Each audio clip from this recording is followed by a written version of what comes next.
Welcome to This Explainer. Today, we're diving into a genuinely fascinating, incredibly dark philosophical narrative. I'm going to guide you through a profound cosmic wager. And to do it right, I'll be taking on the persona of our central architect, the skeptical jester. We're going to walk step by step through my grand cosmic joke against the sovereign intellect's vision of a sterile perfection. It's a journey all about the horrifying yet beautiful necessity of struggle. I am absolutely thrilled to break this down for you. So, get comfortable because we are diving deep into the architecture of self-actualization.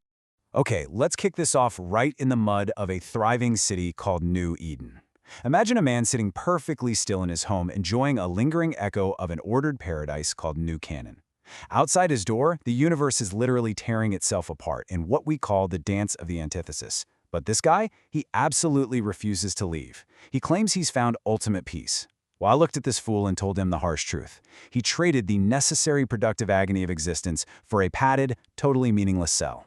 What this man has embraced is passive nihilism. Think of it as choosing the ultimate comfort zone, where your freedom is never, ever actually tested against a real obstacle. This right here is the ultimate failure of the sovereign king's grand design. You see, the king wanted perfection, but instead, he just created a passive not-self. It's a creature that merely mimics the king's design without possessing any real agency of its own. Because its freedom has never been forged in the fires of actual struggle, it completely lacks the capacity to truly exist.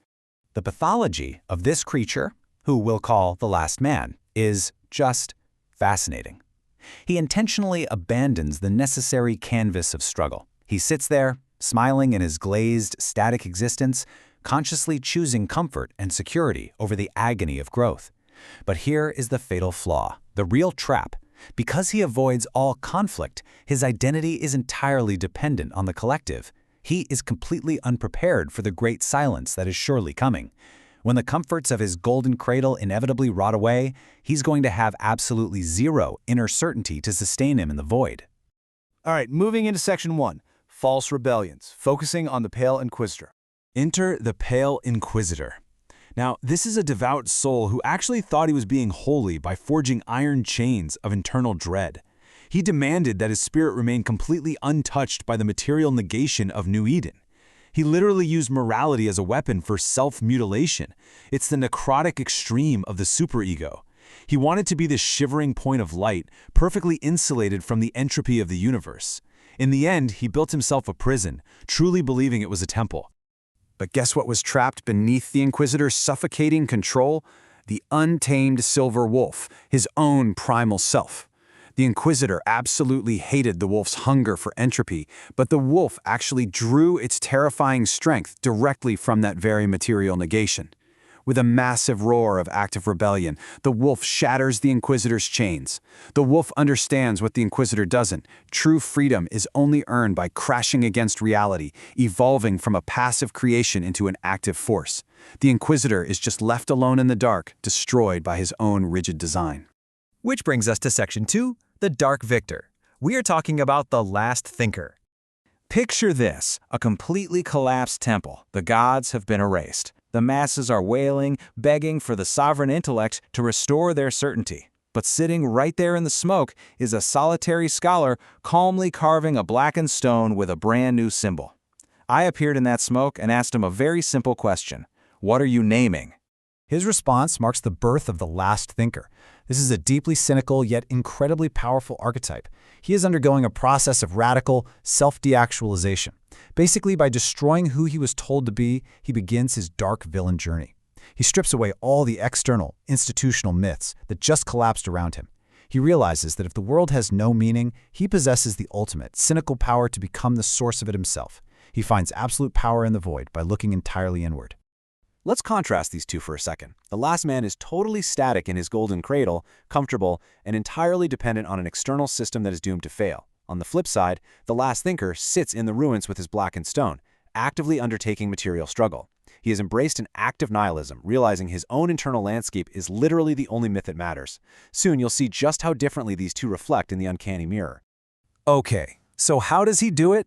It's called synthesis. In the Fichtean dialectic, this essentially means colliding the thesis, a sterile, perfect utopia, with the antithesis, our messy, agonizing reality. The last thinker survives my chaotic dance of the antithesis because he achieves this synthesis. He smashes perfection and reality together.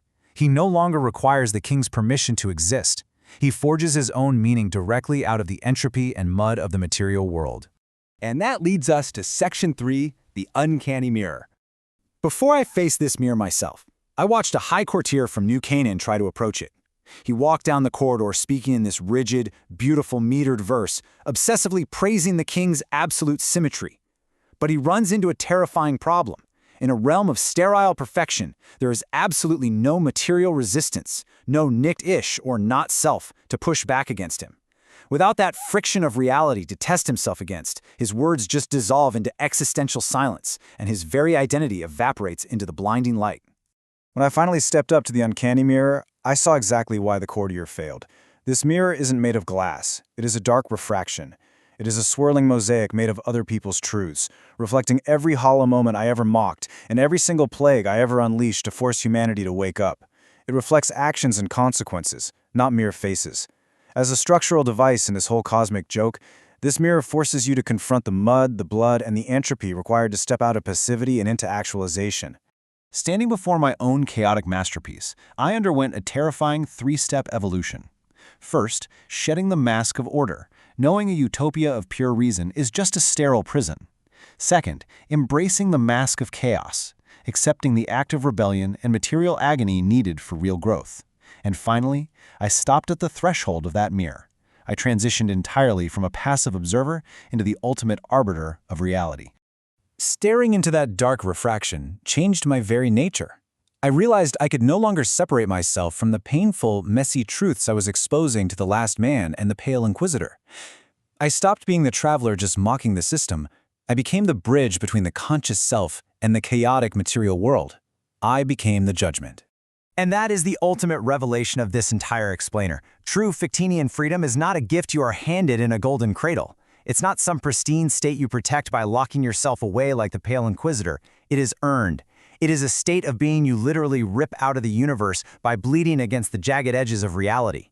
You have to face the chaotic opposing forces of the world and let them forge you. This matters so much because in our own lives, comfort often masks a slow erasure of our identity.